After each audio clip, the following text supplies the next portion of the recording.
사도신경으로 신앙고백 드립니다. 나는 전능하신 아버지 하나님 천지의 창조주를 믿습니다. 나는 그의 유일하신 아들 우리 주 예수 그리스도를 믿습니다. 그는 성령으로 잉태되어 동정녀 마리아에게서 나시고 본디오 빌라도에게 고난을 받아 십자가에 못 박혀 죽으시고 장사된 지 사흘 만에 죽은 자 가운데서 다시 살아나셨으며 하늘에 오르시어 전능하신 아버지 하나님 우편에 앉아 계시다가 거기로부터 살아있는 자와 죽은 자를 심판하러 오십니다. 나는 성령을 믿으며 거룩한 공교회와 성도의 교제와 죄를 용서받는 것과 몸의 부활과 영생을 믿습니다. 아멘. 찬송가 287장입니다. 286장.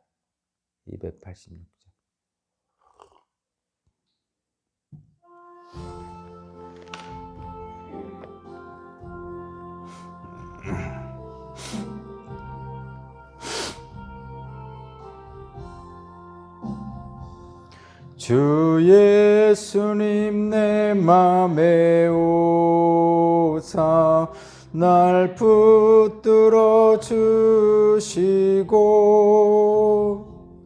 내 마음에 새 힘을 주사 늘 기쁘게 하소서.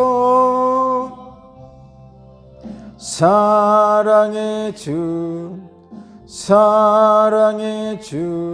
내 마음속에 찾아오사 내 모든 죄 사하시고 내 상한 맘 고치소서. 주 예수님 내 맘에 오사 내 소원 다하시고 내 무거운 짐 맡아주사 참 평안을 주소서. 사랑의 주 내 마음속에 찾아오사 내 모든 죄 사하시고 내 상한 맘 고치소서. 주 예수님 내 맘에 오사 날 정결케 하시고 그 은혜를 내 맘에 채워 늘 충만케 하소서. 사랑의 주 내 마음속에 찾아오사 내 모든 죄 사하시고 내 상한 맘 고치소서. 주 예수님 내 맘에 오사 내 길 인도하시고 주 성령을 내 맘에 채워 늘 충만케 하소서. 사랑의 주 내 마음속에 찾아오사 내 모든 죄 사하시고 내 상한 맘 고치소서. 아멘.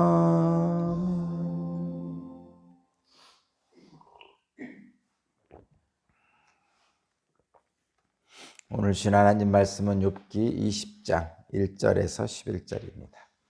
욥기 20장 1절에서 11절입니다.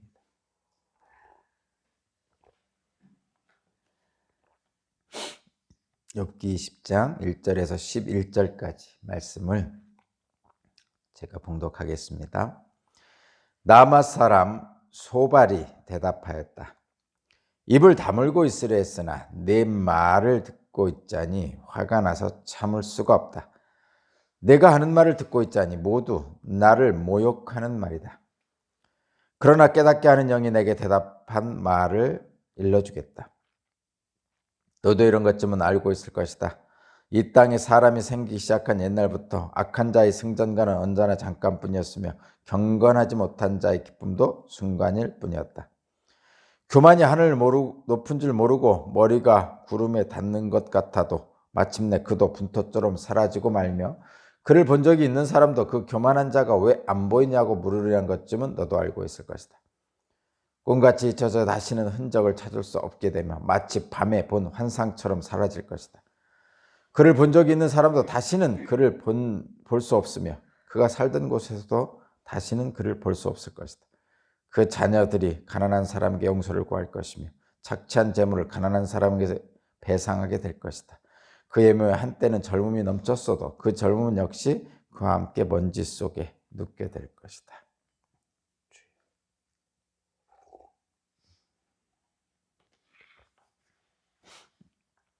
오늘 말씀의 제목은 분노와 반박이 아닌 공감과 격려가 필요합니다. 사랑이 담긴 공감과 격려가 필요합니다. 라는 말씀의 제목입니다. 이제 두 번째 논쟁으로 시작되었어요. 엘리바스, 빌닷, 소발 이런 세 친구와의 욥과의 논쟁이 지금 두 번째로 접어들었죠. 두 번째로 접어드니까 서로 감정이 격화되어 있어요. 욥은 그렇게 말했죠. 세 친구한테 너희만 지혜가 있느냐? 그렇게 말합니다. 그러면서 좀 잠잠하라. 자신의 처지가 너무 괴로우니 좀 위로의 말을 해주진 못할 망정 상처를 헤집는 말을 계속 해야 되겠느냐? 친구라면 그러면 되지 않지 않느냐? 이렇게 욥이 지금 얘기하고 있죠. 그러니까 이 소발도, 그러니까 엘리바스, 빌닷, 소발 이 세 친구들이 다 두 번째 논쟁에 들어가니까 이제 다 화가 났어요. 소발도 마찬가지입니다. 화가 났어요. 그게 한번 읽어볼까요? 2절, 제가 2절하고 3절 한번 보겠습니다. 2절. 욥의 너희는 좀 잠잠하라. 가만히 있어라. 나서지 마라. 차라리 나서질 말라. 뭐 이런 말을 하니까 이 소발이 하는 말. 2절. 입을 다물고 있으려 했으나 내 말을 듣고 있자니 화가 나서 참을 수가 없다. 내가 하는 말을 듣고 있자니 모두 나를 모욕하는 말이다. 이렇게 지금 얘기하고 있죠. 지금 이 소발은 화가 났어요. 욥이 하는 말을 소발 자신을 모욕하는 말로 듣고 있어요. 그래서 화가 났어요. 분노하는 거죠. 분노. 욥이 하는 말들은 사실은 탄식하는 말이죠. 욥 자신이 겪는 고난에 대해서 견딜 수가 없어서 차라리 죽었으면 좋겠다고 하면서 탄식하는 말을 했을 때 세 친구는 와서 네 죄를 알고 회개하라고 그렇게 얘기했어요. 그러니까 욥은 난 잘 모르겠다. 그런데 너희는 자꾸 죄를 회개하라고만 하니까 난 답답하다. 그러면서 하나님을 찾는 거죠. 너희 친구들은 위로가 되지 못하니 좀 잠잠히 있고 나는 하나님께 하소연하겠다. 이렇게 얘기를 하죠. 그러니까 이 세 친구들을 잠잠하라고 그러니까 이 세 친구들이 다 화가 났어요. 분노하는 겁니다. 말하자면 넌 좀 가만히 있어. 그러니까 이 말을 들은 세 친구들이 그 말을 모욕하는 말로 들리는 거예요. 모욕하는 말로 듣게 되니까 분노하는 거죠. 분노하는 거예요. 참 이게 인간의 그 유약함, 나약함, 부족함의 대표적인 게 이겁니다. 인간의 유약함, 나약함, 부족함의 대표적인 게 저도 그렇고 많은 사람들이 그렇습니다. 말하자면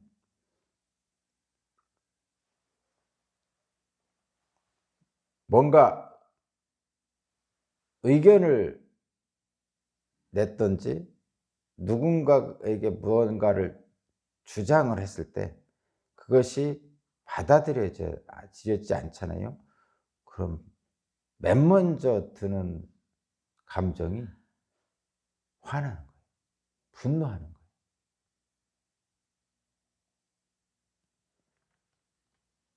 왜 자신의 의견이, 자신의 주장이 받아들여지지 않을까라고 합리적으로 생각하지 못합니다. 그것이 우리 인간의 어떤 유약함, 나약함, 부족함입니다.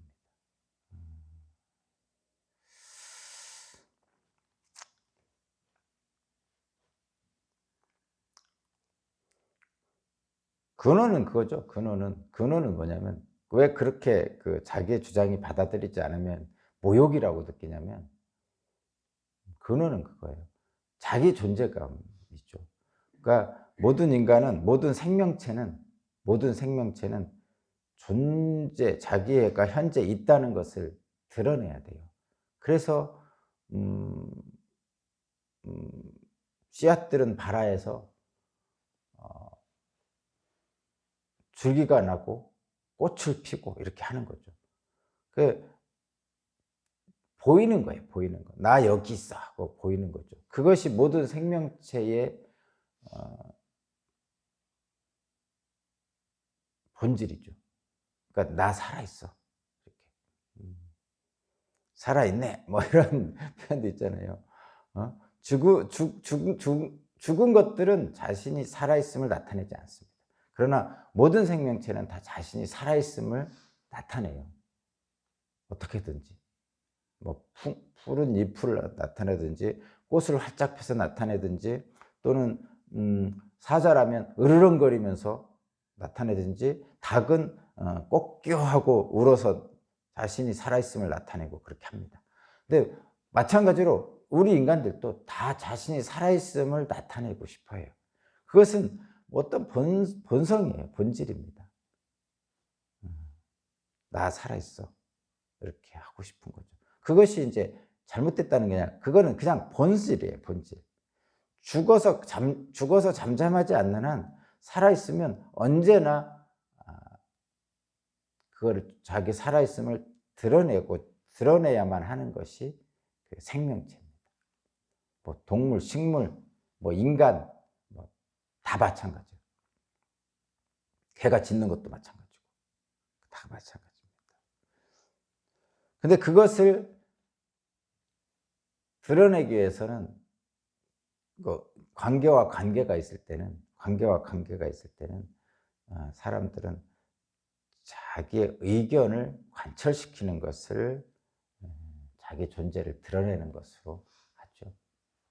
그 강아지도 마찬가지잖아요. 두 마리의 강아지가 있을 때 한 마리한테만 계속 먹이를 주잖아요. 그럼 저쪽에 있는 강아지가 막 짖습니다. 왜 나는 안 주냐고. 뭐 그런 거예요. 그런 거. 근데 인간들은 좀 다르죠. 뭐가 다르냐면 그보다 좀 한 단계 더 나가죠. 어 뭔가를 하려고 할 때 의견을 내고 타협을 하고 가장 좋은 의사결정을 해서 어 서로에게 유리하게 유익하게 하려고 합니다. 그것이 인간들의 모임이죠. 그러다 보니까 인제 음 다수결 원리라는 것도 만들어내고 막 이렇게 합니다. 그러다가 또 어떤 때는 권위로 누르기도 하고 심지어는 어 총칼과 같은 폭력으로 억압하기도 하고 뭐 이런 과정을 겪게 되는 거죠. 근데 대부분의 인간들은 어 힘으로 누르는 게 가장 효율적이죠. 다양한 의견을 에 힘으로 눌러서 하죠. 그런 것들이 바로 권위주의적 국가들이 하는 것이죠. 소위 말해서 독재 국가들 또는 뭐 하여튼 권위주의 국가들이 그런 게 하는 거죠. 밑에서부터 올라오는 의견을 묵살하죠. 너희는 의견을 내라고는 하는데 묵살하고 자기 의견을 그냥 주장합니다. 그것이 권위주의적인 사람들이. 음. 근데 이게 묵살당하면 화가 나죠. 분노하는 거죠. 그래서 늘 그 권위주의적 사회에서는 어 조용한 듯하지만 평화로운 듯하지만 그것이 폭력에 의해서 눌리는 거지 결코 진정한 평화는 아닙니다. 뭐 가정도 마찬가지죠. 그 폭력적인 아버지 밑에서는 가정이 평안해 보이지만 사실은 늘 음 불안하죠. 불만이 내재돼 있단 말이에요. 그러나 우리가 가장 중요한 것은 그래서 가장 인간적인 그 지혜로 그러한 분쟁을 사전에 차단하고 평화를 유지하기 위해서 하는 것들 중에 많은 것들이 이 대화와 타협이죠. 그 대화 타협의 일반적인 기준이 이제 다수결 원칙이죠. 근데 다수결 원칙이 다 옳지는 않습니다. 왜냐하면 다수결 원칙이 다 어쩔 수 없이 선택하는 건데 뭐 선거에서 다수표를 얻은 사람이 이제 이기는 것과 같은 거죠. 근데 다수결의 원칙이 다 옳지는 않습니다. 근데 그냥 어쩔 수 없이 하는 거예요. 그 다수결 원칙이 다 옳지 않은 이유는 뭐냐면 인간이 그렇게 똑똑하지 못하기 때문입니다. 합리적이지 못하고 깊이 생각하지 않고 감정적으로 흔들리기 때문에 그렇습니다. 음.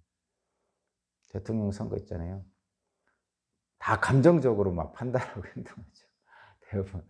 내 편은 다 좋고 네 편은 음 다 나쁘죠. 그 내로남불을 할 수밖에 없어요. 감정적인 거예요. 근데 인제 그런 감정적인 거에서 인제 시들리면 이제 음 뭐 상대방이 당선되면 막 "이 나라 떠난다." 뭐 이런 얘기도 하고 막 그렇게 하잖아요. 근데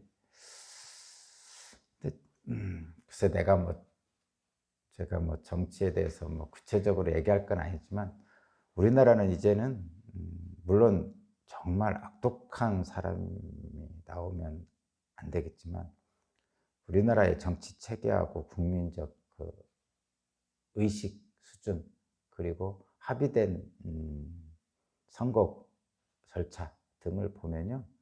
이제는 누가 돼도 뭐 그렇게까지 나라를 떠날 정도까지는 아닙니다. 누가 돼도. 그러니까 정치인들은 서로 죽고 죽이고 이렇게 "너 죽고 나 살자." 뭐 이렇게 대립이 격화되고 있지만 실제 누가 돼도 뭐 나라를 떠날 정도는 아닙니다. 그렇죠. 옛날에는 그렇게 했죠. 실제로 뭐 음 뭐 상대방을 뭐죠?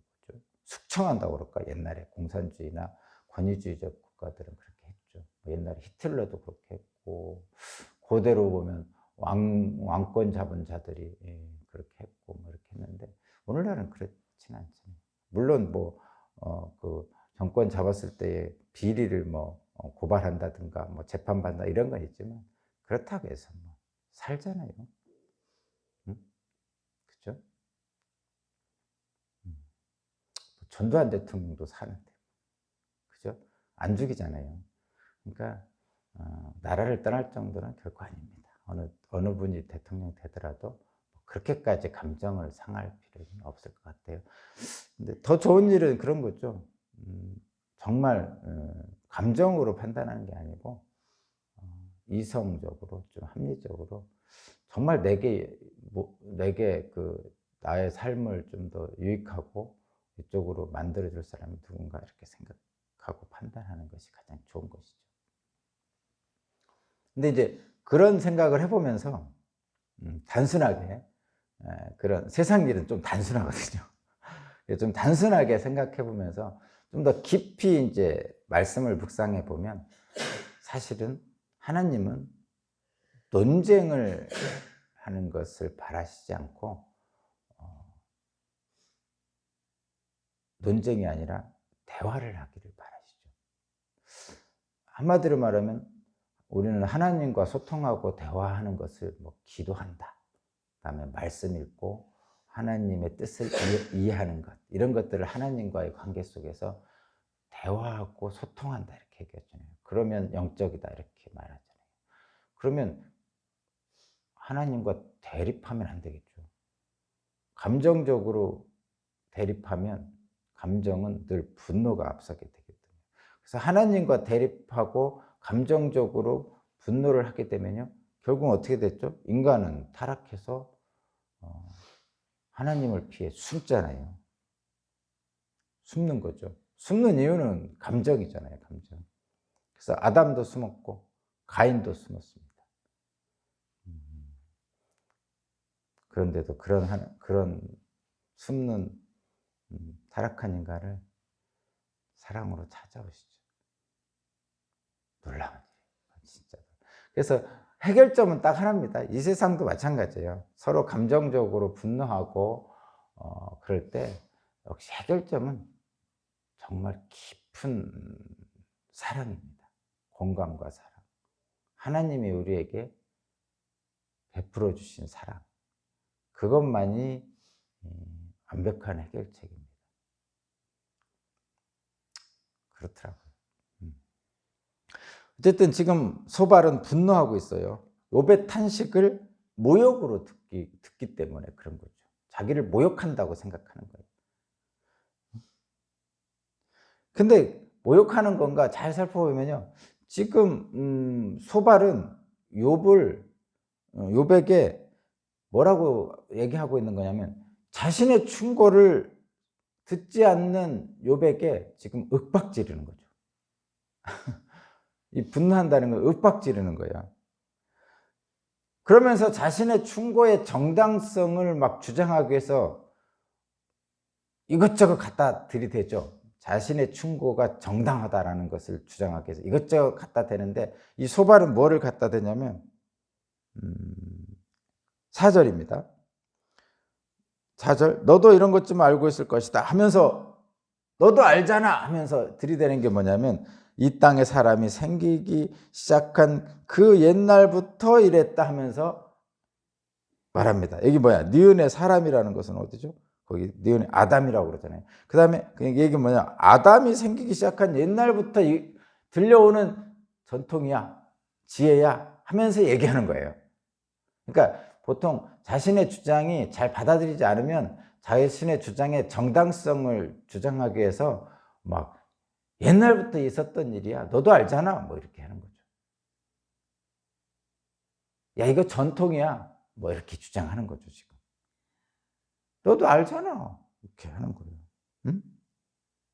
거기 7절의 마지막도 마찬가지예요. 7절의 마지막, 너도 알고 있을 것이다, 너도 알잖아, 그러면서 전통적으로 나타나는 지혜를 가지고 자신의 정당성을 주장하게 돼 있어요.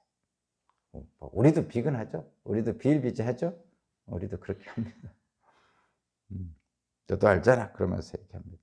어쨌든 지금 욥을 윽박지르고 있고요, 자신의 정당성을 주장하기 위해서 아담까지 들어가면서 지금 얘기하고 있습니다. 그런데 여기에 단점은 뭐냐? 단점이 아니라 문제점은 뭐냐?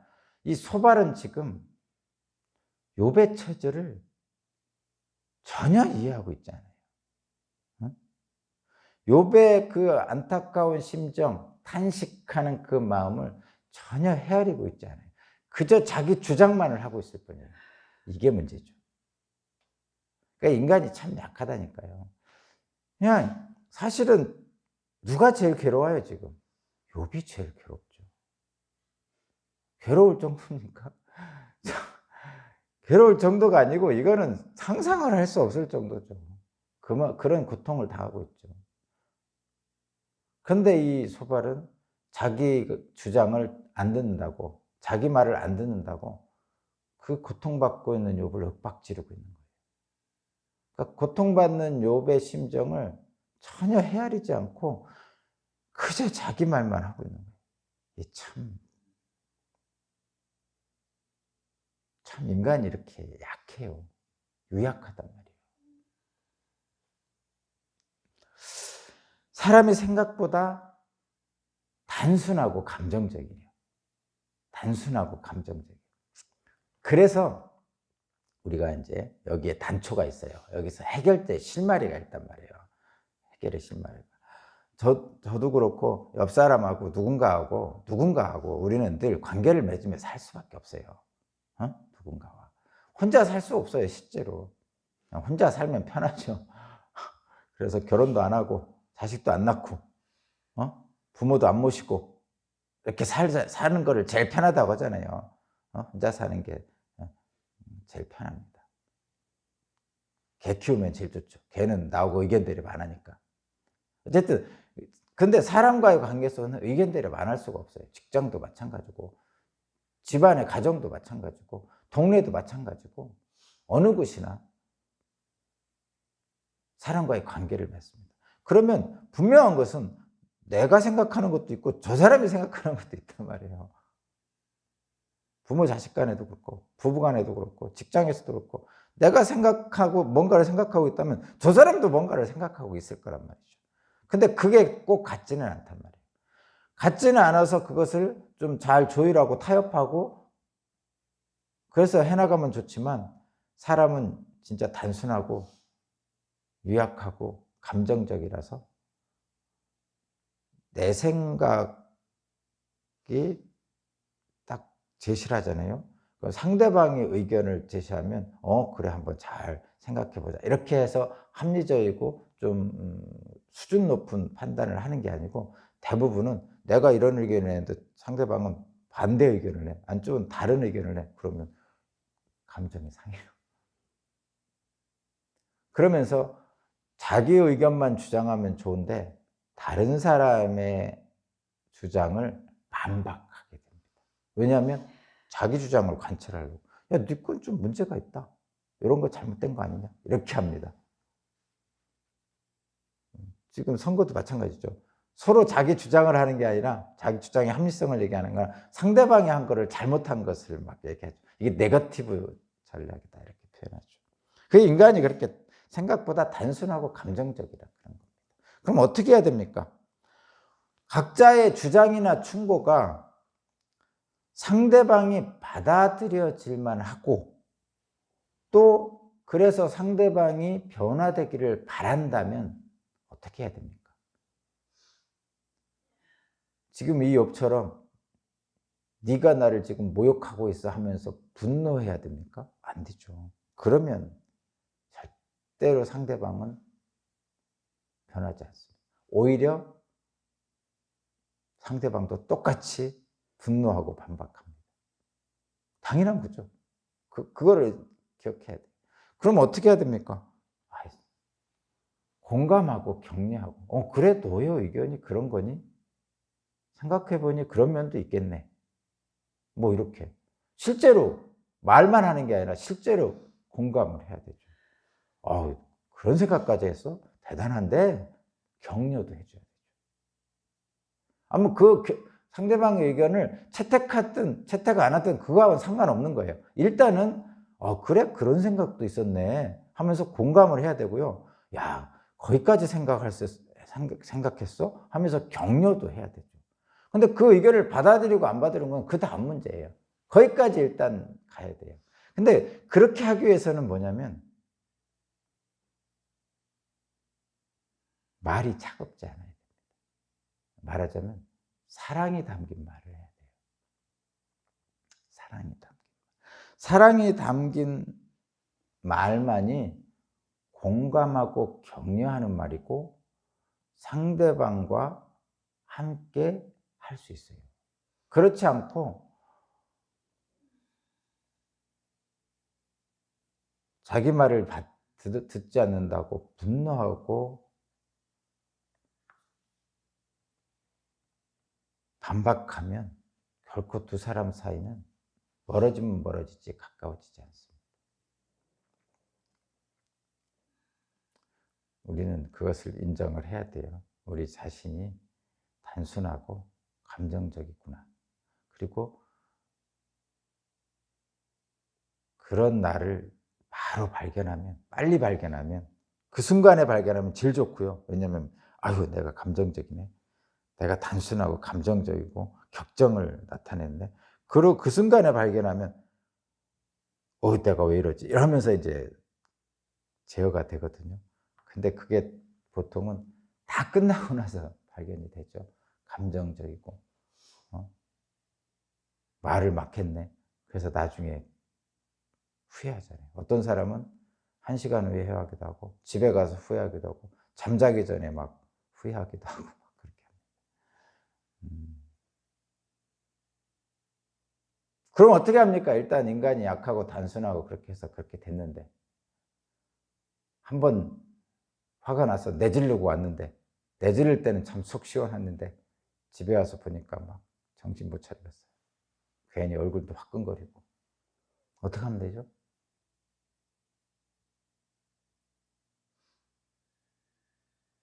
어떻게 하면 됩니까? 아이 단순하죠. 하기 싫어서 그렇지. 가서 아유 내가 그때는 이랬는데 생각해 보니까 좀 내가 과했네. 뭐 이렇게 하면 되죠.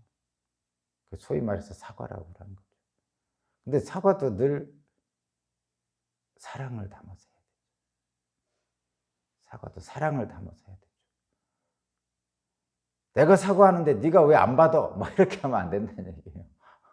사과하면 받아야지. 뭐 이렇게 이쪽에서 주장하면 안 됩니다. 사과도 진심을 담아서 마음을 담아서 해야 돼요. 아 그때는 내가 좀 과했나 봐.